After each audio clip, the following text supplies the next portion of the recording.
Welcome to the Speak Like a Leader podcast with John Bates.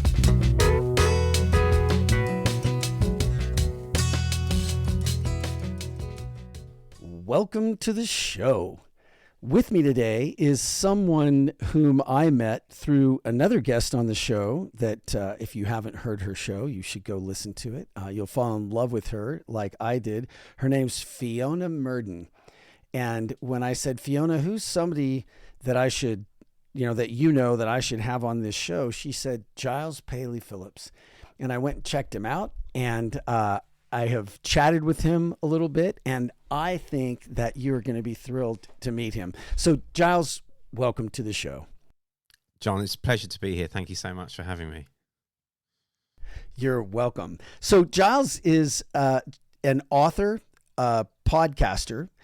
He's published 12 books, including a book called 150 Days, which is about losing his mother, which came out right at the beginning of the pandemic and found a very large and connected audience.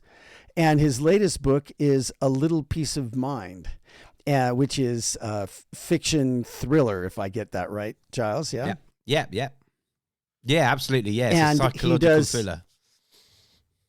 There you go. Psychological thriller. That was the word I was missing. And he does two podcasts. One is called Blank, and the other one is called Things I Forgot Were Good for Me. And we'll have him tell us about all of that. You can find him at Linktree, linktr.ee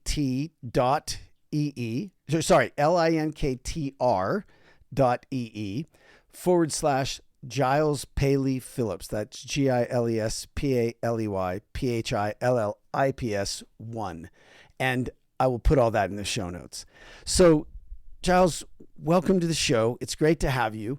I would love to know, I want to start out by asking you a little bit about what you feel like you've learned being a dual podcaster and an author about communication. That's maybe something that's not the first thing that people would say who are in, corporate jobs or running startups or things like that.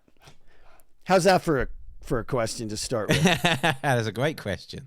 I think first off, the first thing I've really learned, and it's something I now treasure with regards to doing the podcasts, and particularly like this, a long form interview podcast, is how much I've learned about myself.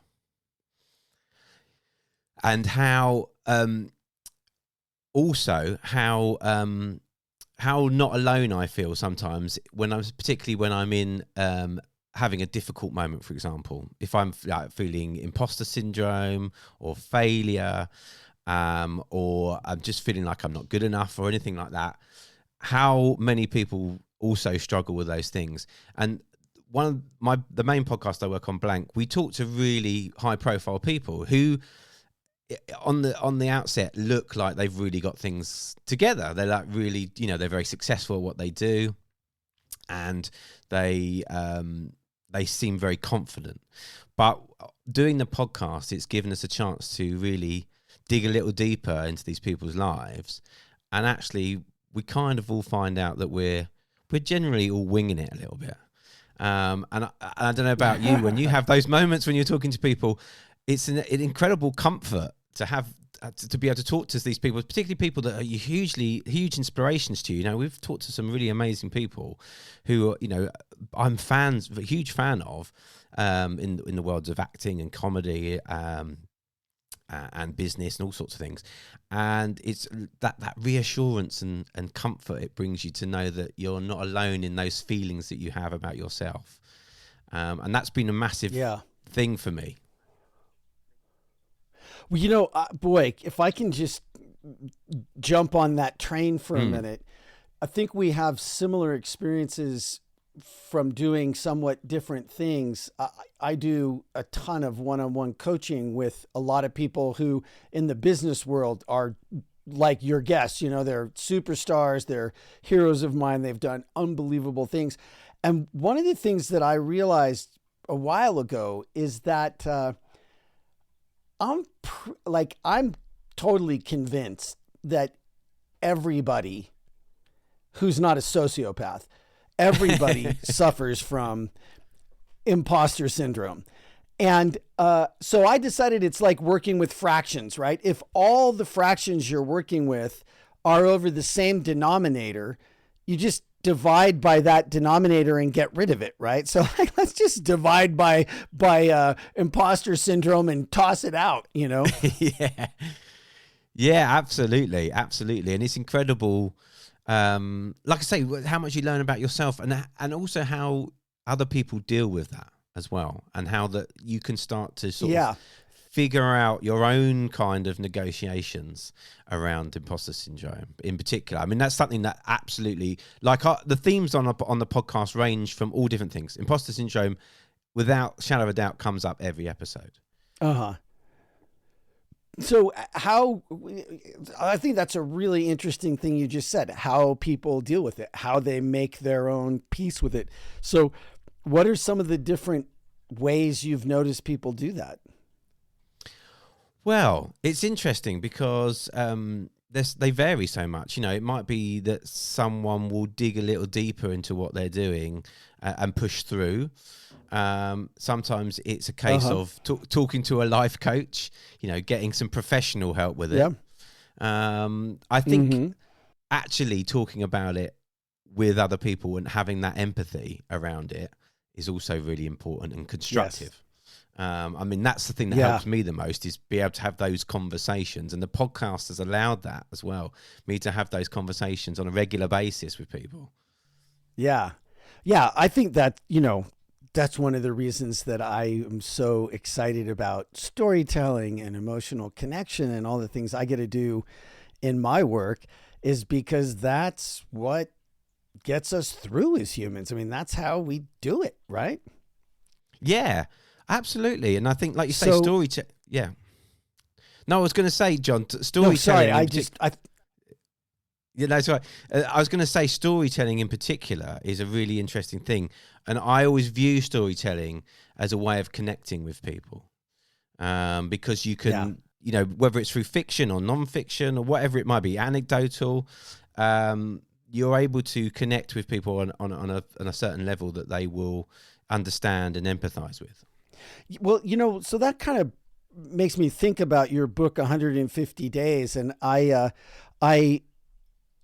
think it's obvious from the testimonials and what people are saying about it, just how deeply you connected with that book. Do you want to say a little bit about that and maybe walk us through some lessons you learned or some things that you discovered with that? Yeah, absolutely. So, I mean, I started writing the book back in, about 2012, long time ago. And it's very much a semi-autobiographical story, which I've decided in this particular book to tell through the medium of verse, so through poetry. But it's a bit different in that it's a verse novel, so that every poem is kind of interlinked into what could be a prose story as such. So, but it's obviously written slightly differently. And what I could do with that. I sorry to interrupt. Have you ever been called an overachiever by anyone? Like, I don't just have one podcast. I have two. I'm not going to just write a novel. I'm going to write a novel in poetry. I'm, I think it's a compliment, but I love it. Yeah, not an overachiever as such, but maybe a sense of stupidity or foolishness. So the story is like, so it's written in verse and it's very much semi-autobiographical. The main crux of the story is based around my experiences of losing my mother, who unfortunately died of leukemia. Now, the protagonist in the story is a teenage boy. I was a bit younger than my mother, younger than that when my mother died. I was around 6 years old. So some of the fictional elements are me as a teenager, as opposed to it being a younger child. But the essence of it is around a boy who is suffering from respiratory issues. So he's had pneumonia and he's seeking help from a physiotherapist. but he's unable to see his mother, who's having chemotherapy. So there's this isolation. He's not allowed to see his mother. He's also having to deal with this sort of being a teenager and an estranged father and a kind of eccentric grandmother who's kind of come into their lives to help out the situation. But it's one of those weird serendipities where the book came out just before we went into lockdown with COVID, and it was apparent very early on that a lot of people were experiencing this themselves, not being able to see loved ones who were hospitalized either with COVID or with other illnesses, and that trauma of isolation. And I mean, lots of people reached out to me saying that they really resonated with the material in the book because it was something that they were experiencing at that moment. And it's just, again, it's one of those funny, strange, weird things that happens in the universe. Sometimes you create a story or whatever, and it actually hits in a point of time where lots of people are suddenly experiencing that very thing that you've written, in more intents and purposes, a fictional world. Yeah. Yeah, well, I acknowledge you for starting it and finishing it. I mean, obviously you started in 2012. These things are not always easy, and you kept going instead of letting it stop. And hey, like, it came out at the time when it could make the maximum difference for people. Yeah, it was almost like the universe, so that's really cool. Yeah. The universe kind of spoke a little bit with regards to that. I tell you one of the reasons why it took so long, because I think being a very personal story about my experiences, it often meant that I couldn't write it. It was, diving back into those feelings and emotions around that subject meant it was quite hard. I had to sort of take breaks from it from time to time. Well, so can we talk a little bit about that? Because one of the core things in all the work that I do with clients and in all the training I do is, I actually came up with a term for it, and I put a little TM on it. I call it insightful vulnerability. But that comes from something that makes people very, very, very uncomfortable, which is vulnerability, Yeah. So, and I noticed that I think people initially, I think that our programming makes us feel like we're weak if we're vulnerable. It makes us feel like people are going to think less of us if we're vulnerable. All kinds of things like that. And one of the things that I've learned over my lifetime is that those things are typically 180 degrees exactly oppositely wrong. Yeah. What's your experience of that? Yeah, I think, absolutely. I think it takes, personally, it takes a lot of courage and bravery to admit that you're feeling vulnerable. And actually to go a step further, to write that down and actually put that out in public is another step, I think. And I think it's something that we need to get better at, acknowledging that vulnerability is something that we all experience. And going back to what we were talking about earlier, communicating with one another about various different things, difficult moments, failure, all those things, they're not necessarily bad things. We see them as bad things. We see them as negative things, when actually it's all part of our journeys on this planet and our growth as humans. Yeah. I think the biggest difficulty comes when it's just so hard that people lose sight of the fact that this too shall pass, right? I think it's sometimes in those depths of depression and difficulty, it's easy to think like this is it forever, but nothing's it forever, like this too shall pass. Like that's one of the things that has gotten me through some of my most extreme and difficult moments, is just reminding myself it's not forever, like this is going to things are going to change and, hopefully get better again, but they will change. So I'm going to hang in there for that. The curiosity of what's next was a friend in those times. Yeah, absolutely. And again, it's acknowledging that it's just, and I keep using that word acknowledge, but I think it is a case of taking some time to reflect, giving yourself some space, and actually, yes, saying to yourself, this, like you say, this too shall pass. You've probably been through something similar or worse in the past, and actually you got through that, and that made you a stronger person. So this will happen again, and it probably will happen again to you in the future. So knowing that these things are part of our journeys. Yeah. I don't know. I don't know how you would know this, but when I had a .com company back in the day, and we raised well over $80 million and then went out of business. And it felt like I was going 100 miles an hour and then just landed on my face, And I was so upset and ashamed and angry and hurt and sad and scared and just everything that I almost died of an autoimmune disease. And it's not something that I would wish upon anyone. And that experience, I had to figure out like who I really was and what I was really up to. And I don't think there's any way that I could do the stuff I do today the way I do it and do it well if it weren't for that experience. It gave me a level of in touchness and compassion that I just didn't have before, just couldn't have. So I think that's another aspect of these things. Yeah, absolutely. I would say the biggest traumas in my life, obviously losing my mum, and I lost my dad at an early age as well.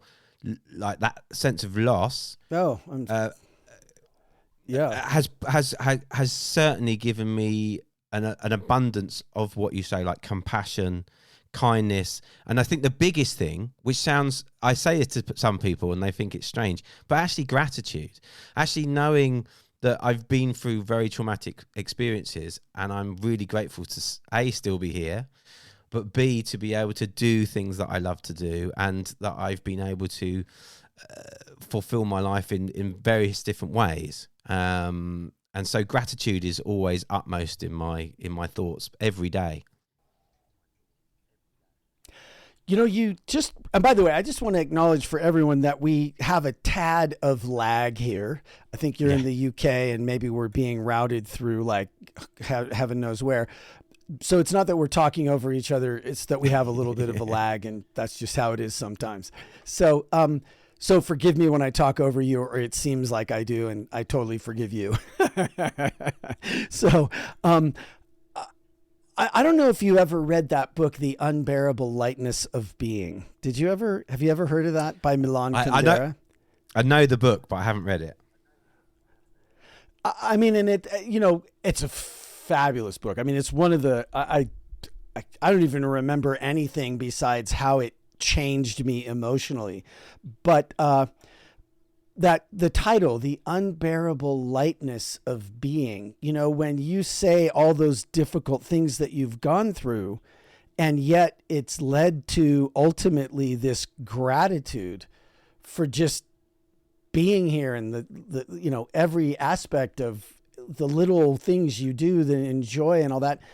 I mean, that's another thing about grief, I think, is it can feel so heavy, and yet there's this unbearable lightness of being, because like it all ends, this is really just performance art. So like nothing's actually all that serious in some sense, if you think about it like that, right?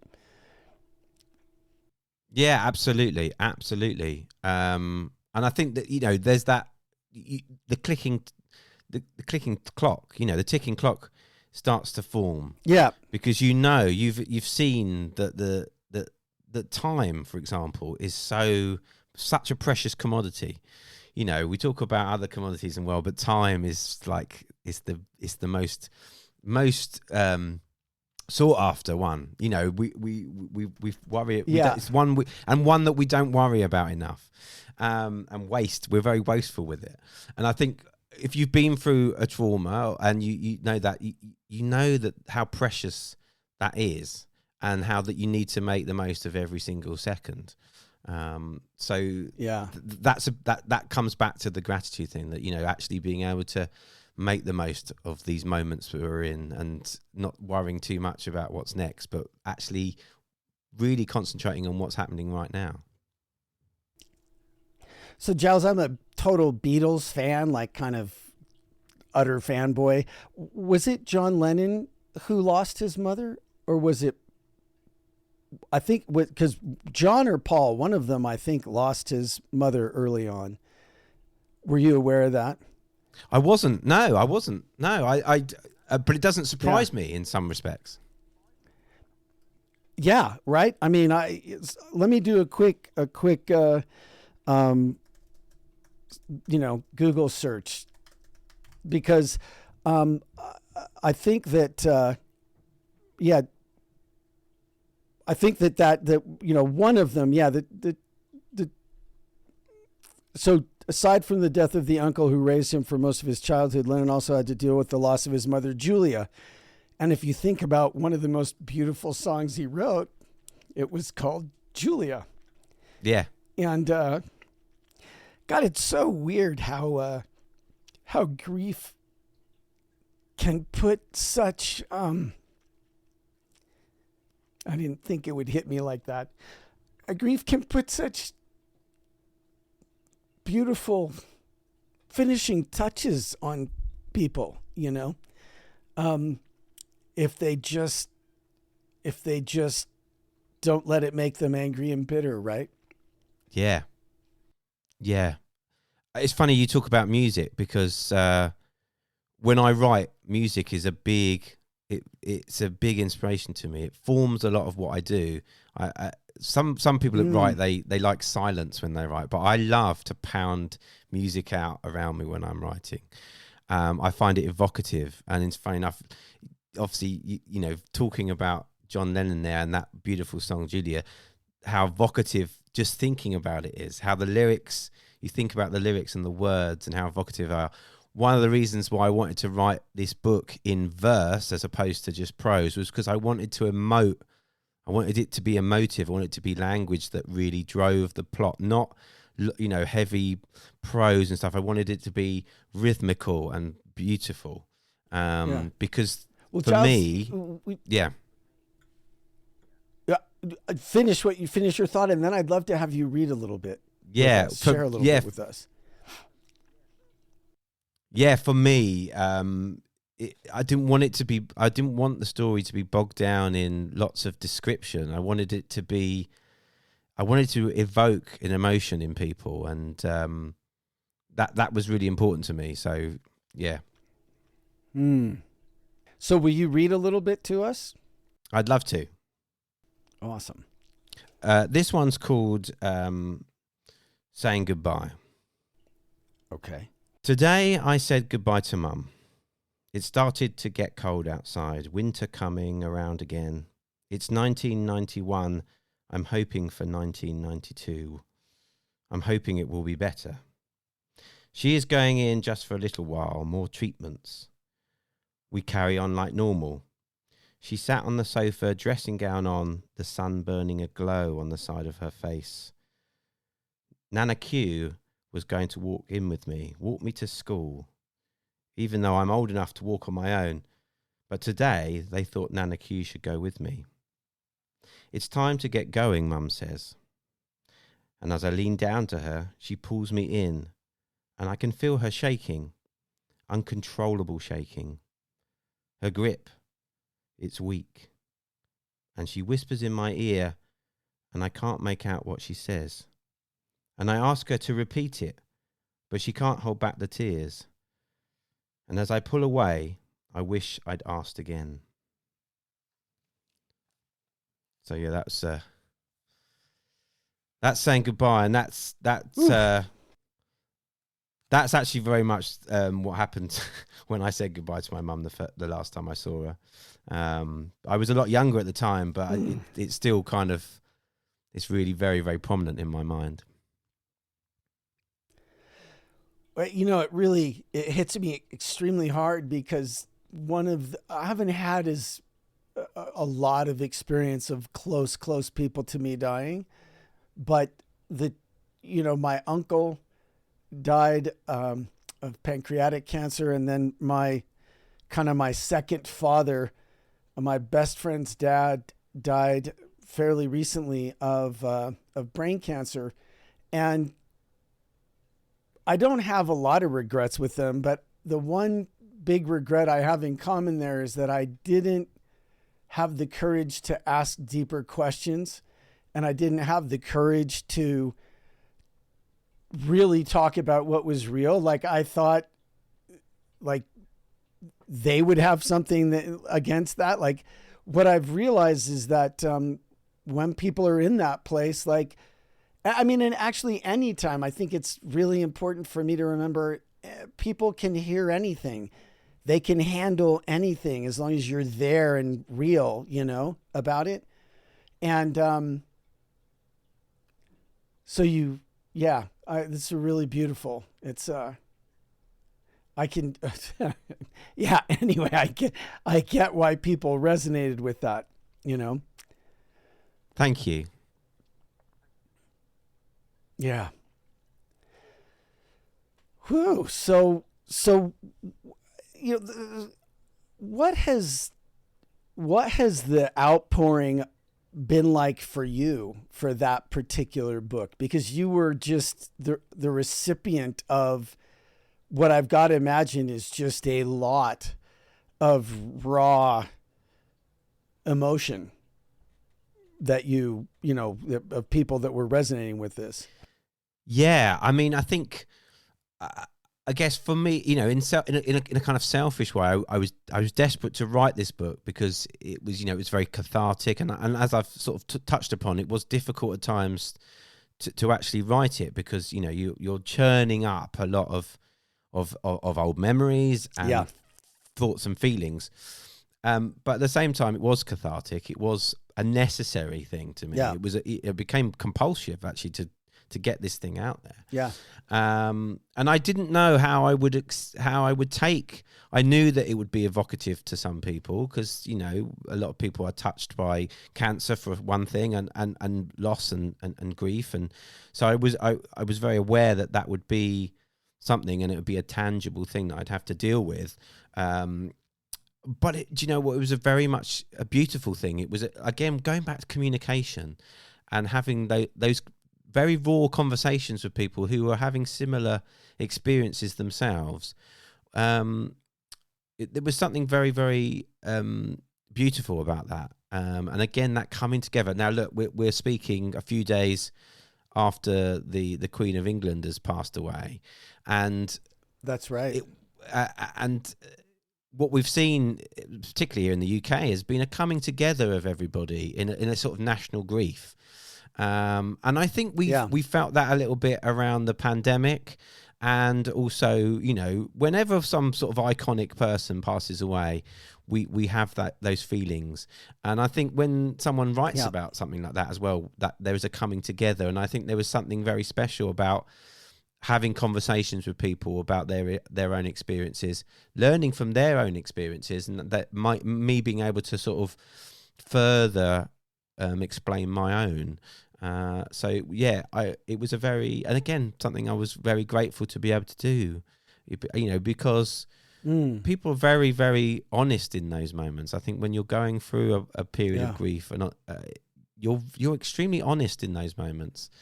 And so that was, I felt very privileged to be on the other end of that. Yeah. I think that you and the Queen of England and famous people in a lot of those settings, I think the Queen of England is a vessel for everybody to project themselves into on some level, right? And that they can experience all the grief much of which may not have to do with her. Yeah. But she's the vessel that can carry all of that grief because of her fame and her position. And a similar thing for you, like you wrote this book, and all the people that were touched by it, you get to be a vessel for them and for all of their connected grief. I think it's very, very interesting. And I think it's generous, because clearly you're just a super loving, kind person. And I think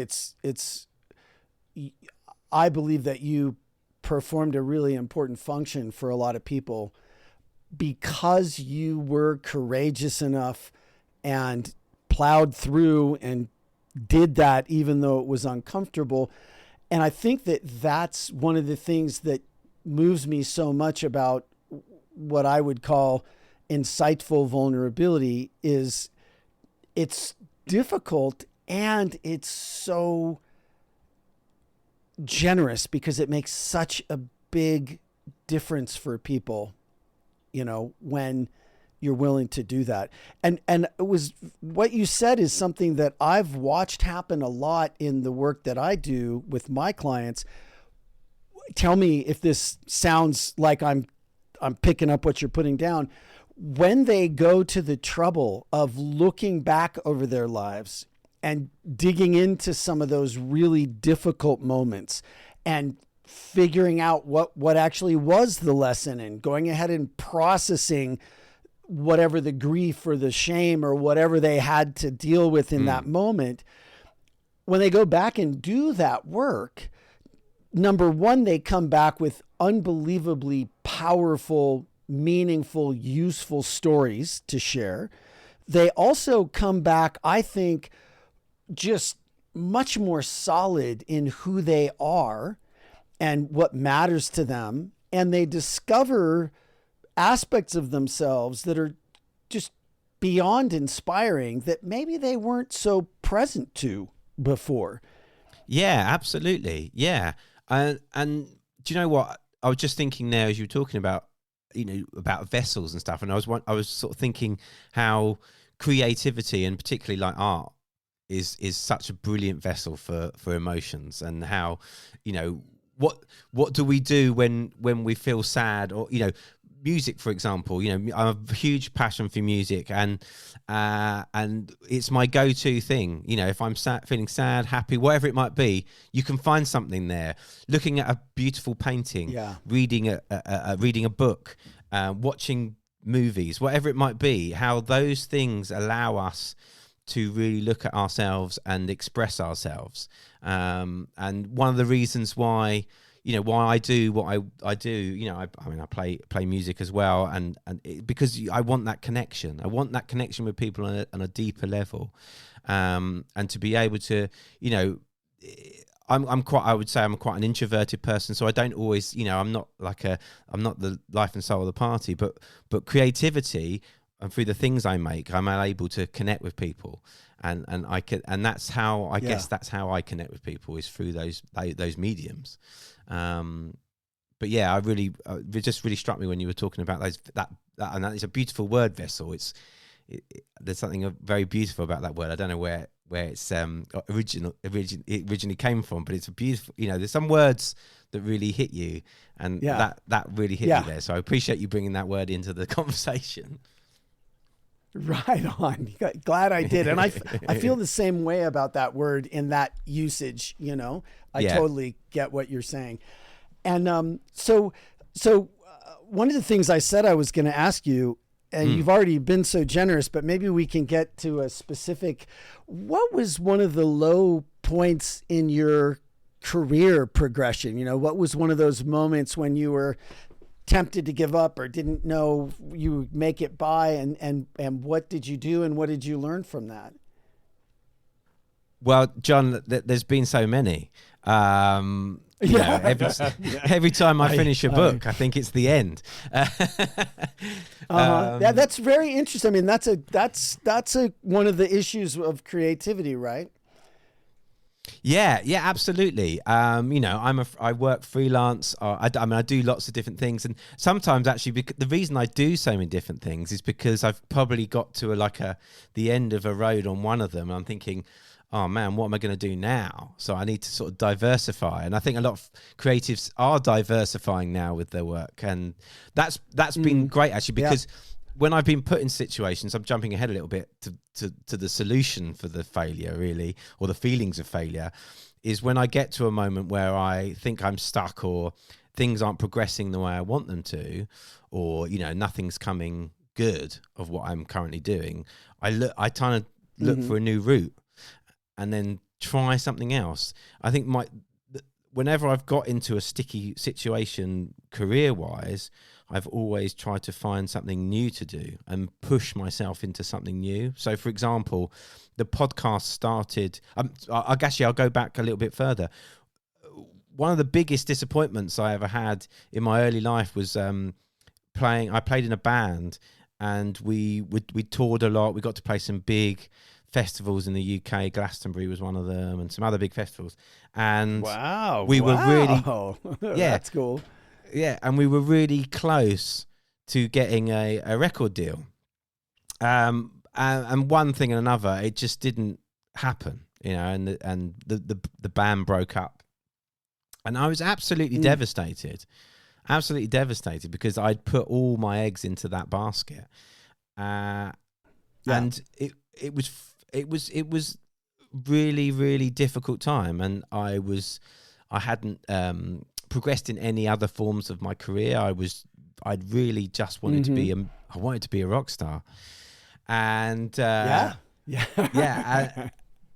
it happened that I was writing. I'd written lyrics and stuff in the band, and it happened that one of those things. Sometimes you have these kind of eureka moments that my wife was pregnant, and so I kind of started thinking about whether I could write a story for for our newborn son, and it'd be something that we could do together, reading a story that was my story for him.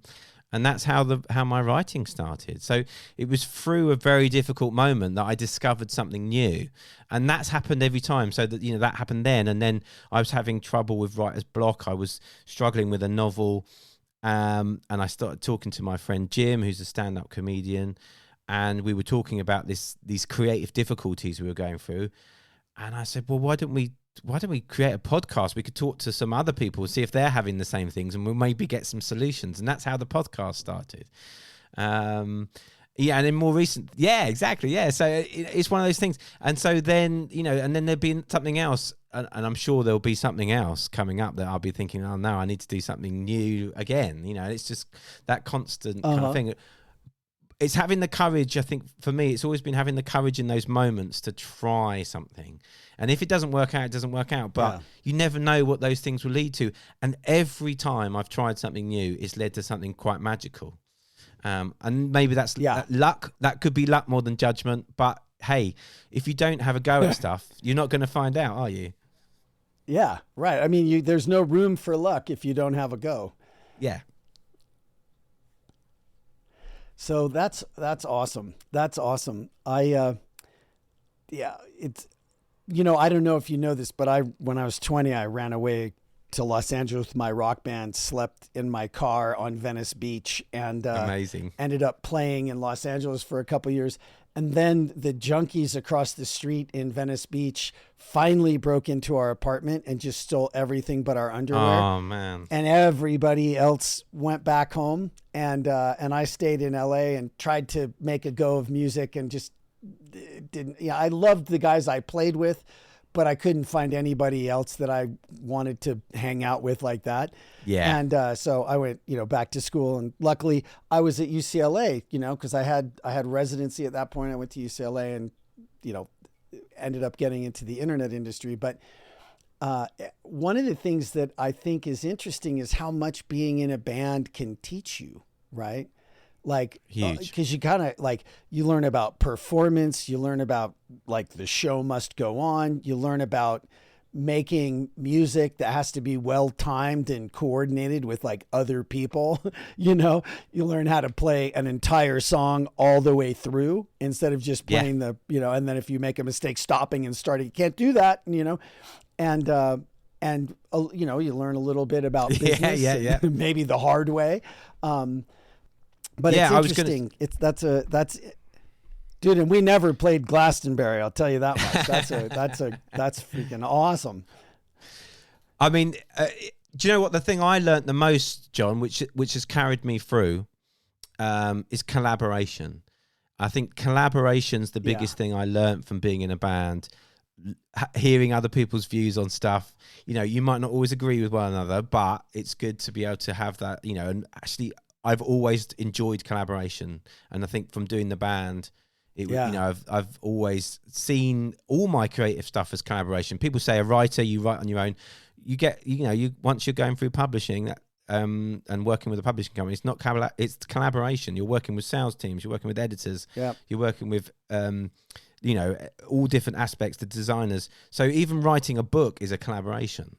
And I think it's good to be able to, you know, collaboration is a wonderful thing. I mean, we can talk all day about collaboration, but it's something that I really learned from being in a band. I think was the thing that stuck with me, is that joy of collaboration. Yeah, boy. And it is a joy. And, you know, it kind of brings us full circle here. I know we're kind of coming up on the end of our time, but you know, one of the ultimate total key factors for good collaboration is good communication. Yeah. Yeah, absolutely.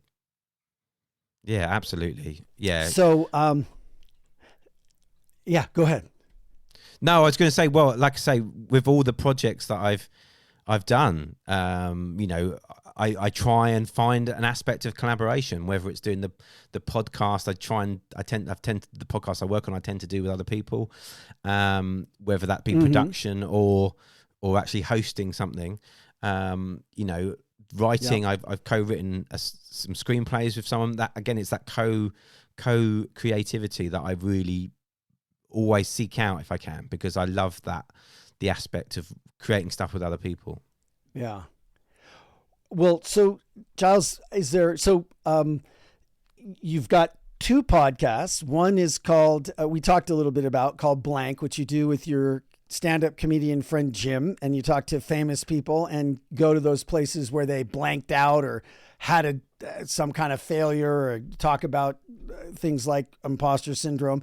Then you also do a podcast called Things I Forgot Were Good for Me, which you do with a doctor friend of yours, a general practitioner, I think.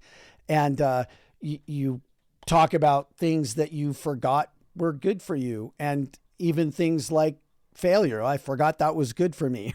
Yeah. So, and people can find you at this Linktree address, which I'll put in the show notes. So is there anything that I didn't ask, or anything that you'd like to say just in the time that we have left? No, I don't think so. I mean, it's been glorious to talk to you, John. I've really enjoyed our time together, and I'm a big fan of what you do, and I appreciate you having me on the podcast. But it's been lovely to be able to talk about these things, you know, that are very dear to me. So it's always nice to be able to talk about that. And, you know, communication, that's been a theme of this particular episode, but it is doing this with you, you know, meeting you and having a communication with new people is always quite exciting to me, you know. That's why I love podcasting, because it gives me the opportunity to just chat with amazing people. So thank you. Yeah, you're super welcome. I mean, that's why I love this too. So it's awesome. All right. Well, you know, please keep us in touch with what you're doing, and I'll definitely look forward to seeing you again. And I really appreciate you taking the time out to join us and share with us this stuff. I think it's really important. You know, I think a lot of times people draw a distinction between, I'm an entrepreneur, he's a creative, you know, I'm like a VP at a big organization, and that person's like an author, and there's some difference. I think there's way more similarities than there are differences, and what we can learn from you and your creative process and all that. I just think it's It's really important. And I think there's a lot that is still available kind of over that pretend fence for, over there with creatives for people who are executives, Yeah. And you know what, John, I'd go a step further. It. Yeah, no, I would go a step further because I see creative people, freelancers particularly, they are small businesses. You are constantly, you're constantly looking for work, finding work, making work.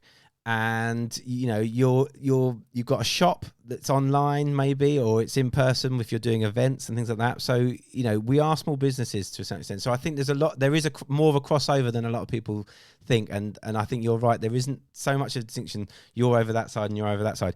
Entrepreneurs are probably some of the most creative people in the world. So I think those two things need to be like interlinked a little bit more than they are sometimes. Good. Well, we're doing our part here for that.